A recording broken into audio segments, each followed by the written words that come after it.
Vote കൊള്ളക്കെതിരെ Rahul ഗാന്ധിയുടെ നേതൃത്വത്തിൽ ബീഹാറിൽ 14 ദിവസം നടന്ന യാത്ര ഇന്ത്യ മുന്നണിയെയും കോൺഗ്രസിന്റെയും പ്രതാപം വീണ്ടെടുക്കുന്ന ഒന്നായിരുന്നു.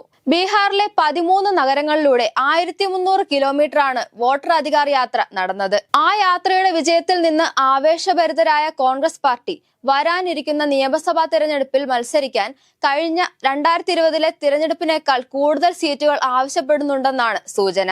ബീഹാറിലെ യാത്രയുടെ വിജയം ഉൾക്കൊണ്ടുകൊണ്ട് കേരളത്തിലും അത്തരമൊരു യാത്ര സംഘടിപ്പിക്കാൻ തീരുമാനിച്ചിട്ടുണ്ടെന്നാണ് അറിയുന്നത്. വരാനിരിക്കുന്ന 2026 നിയമസഭാ തെരഞ്ഞെടുപ്പിന് കേരളത്തിൽ ഭരണം പിടിക്കുക എന്ന ലക്ഷ്യവുമായാണ് കോൺഗ്രസ് ഹൈക്കമാൻഡ് പ്രവർത്തിക്കുന്നത്. അതിനുവേണ്ടി ഏത് തരത്തിലുള്ള വഴികളും സ്വീകരിക്കാൻ അവർ നിർബന്ധിതരാവുകയാണ്. അതുകൊണ്ട് തന്നെ ബീഹാറിൽ വിജയിച്ച രാഹുൽ ഗാന്ധിയുടെ യാത്ര കേരളത്തിലും നടത്താനാണ് ആലോചന.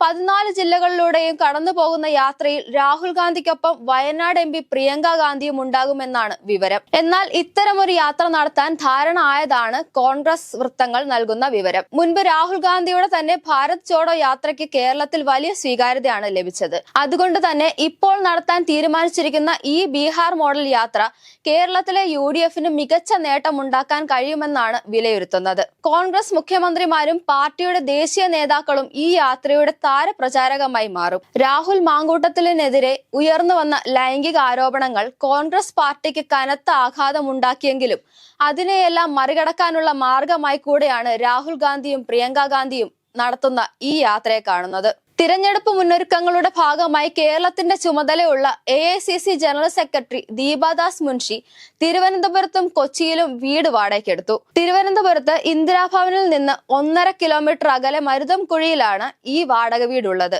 കൊച്ചി വിമാനത്താവളത്തിൽ നിന്ന് 5 കിലോമീറ്റർ അപ്പുറം അങ്കമാലിയിലാണ് വീടെടുത്തിരിക്കുന്നത്.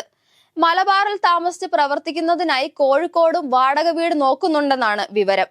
വരും ദിവസങ്ങളിൽ കേരളത്തിൽ ക്യാമ്പ് ചെയ്ത് പ്രവർത്തിക്കുന്നതിന്റെ ഭാഗമായാണ് ഇത്തരമൊരു തീരുമാനം. ഈ വീടുകൾ നോക്കി നടത്തുന്നത് KPCC ആയിരിക്കുമെന്നാണ് അറിയുന്നത്. കഴിഞ്ഞ കാലങ്ങളിലെല്ലാം സംസ്ഥാനത്തെത്തുന്ന AICC ജനറൽ സെക്രട്ടറിമാരെല്ലാം ഹോട്ടലുകളിലാണ് താമസിച്ചിരുന്നത്. ഗുലാബ് നബി ആസാദ്, മധുസൂദനൻ മിസ്ത്രി തുടങ്ങിയ പ്രമുഖ നേതാക്കളെല്ലാം സംസ്ഥാനത്തെത്തിയാൽ നിശ്ചയിച്ചിരിക്കുന്ന പരിപാടികൾക്ക് ശേഷം തിരികെ പോവുകയാണ് ചെയ്യാറുള്ളത്. എന്നാൽ അതിൽ നിന്നും വിഭിന്നമായി സംസ്ഥാനത്ത് കൂടുതൽ ദിവസം നിൽക്കുകയും രണ്ടാം നിര നേതാക്കളോടടക്കം ആശയവിനിമയം നടത്തുകയുമാണ് ദീപാദാസ് മുൻഷി. തിരുവനന്തപുരത്ത് മാത്രം കേന്ദ്രീകരിക്കാതെ സംസ്ഥാനത്തെ എല്ലാ ജില്ലകളും പരിഗണിക്കത്തക്ക വിധത്തിലുള്ള പ്രവർത്തനങ്ങളാണ് നിലവിൽ നടക്കുന്നത്. കൂടാതെ വിവിധ ജില്ലകളിലെ DCC നേതൃയോഗങ്ങളിലും മറ്റും ദീപാദാസ് മുൻഷി പങ്കെടുക്കുന്നുമുണ്ട്. അടുത്തായി തെരഞ്ഞെടുപ്പ് നടക്കാനിരിക്കുന്ന 5 സംസ്ഥാനങ്ങളിൽ കോൺഗ്രസ് ഏറ്റവും അധികം പ്രതീക്ഷ വെക്കുന്ന സംസ്ഥാനമാണ് കേരളം. കാരണം കേരളത്തിൽ മുന്നണി ഭരണത്തിലെത്തിയാൽ പാർട്ടിക്ക് മുഖ്യമന്ത്രിയെ ലഭിക്കും. കേരളത്തിൽ ഒരിക്കൽ കൂടി ഭരണം നഷ്ടപ്പെടുന്നത് UDFന് ചിന്തിക്കാൻ പോലും കഴിയാത്ത കാര്യമാണ്. അതുകൊണ്ട് തന്നെ നിലവിൽ പാർട്ടിക്കുള്ളിൽ ഉണ്ടായിരിക്കുന്ന അസ്വാരസ്യങ്ങളും പ്രതിസന്ധികളും മറികടന്നുകൊണ്ട് മുന്നോട്ട് പോകേണ്ടത് അത്യന്താപേക്ഷിതമാണ്. തിരഞ്ഞെടുപ്പ് നടക്കുന്ന 5 സംസ്ഥാനങ്ങളിൽ കോൺഗ്രസ് ഏറ്റവും പ്രതീക്ഷ അർപ്പിക്കുന്ന സംസ്ഥാനങ്ങളിലൊന്നാണ് കേരളം. ഇവിടെ മാത്രമേ മുന്നണി ഭരണത്തിലെത്തിയാൽ പാർട്ടിക്ക് മുഖ്യമന്ത്രി ലഭിക്കുകയുള്ളൂ. കേരളത്തിൽ ഭരണം വീണ്ടും നഷ്ടപ്പെടുന്നത് ആത്മഹത്യാപരമായിരിക്കുമെന്നാണ് നേതൃത്വത്തിന്റെ വിലയിരുത്തൽ. ഡു ഓർ ഡൈ എന്നാണ് AICC general secretary Deepa Das Munshi നേതാക്കൾക്ക് നൽകിയിരിക്കുന്ന സന്ദേശം. കാരണം ഭരണത്തിലെത്തേണ്ടത് അത്രയേറെ പ്രധാനപ്പെട്ട കാര്യമാണ്.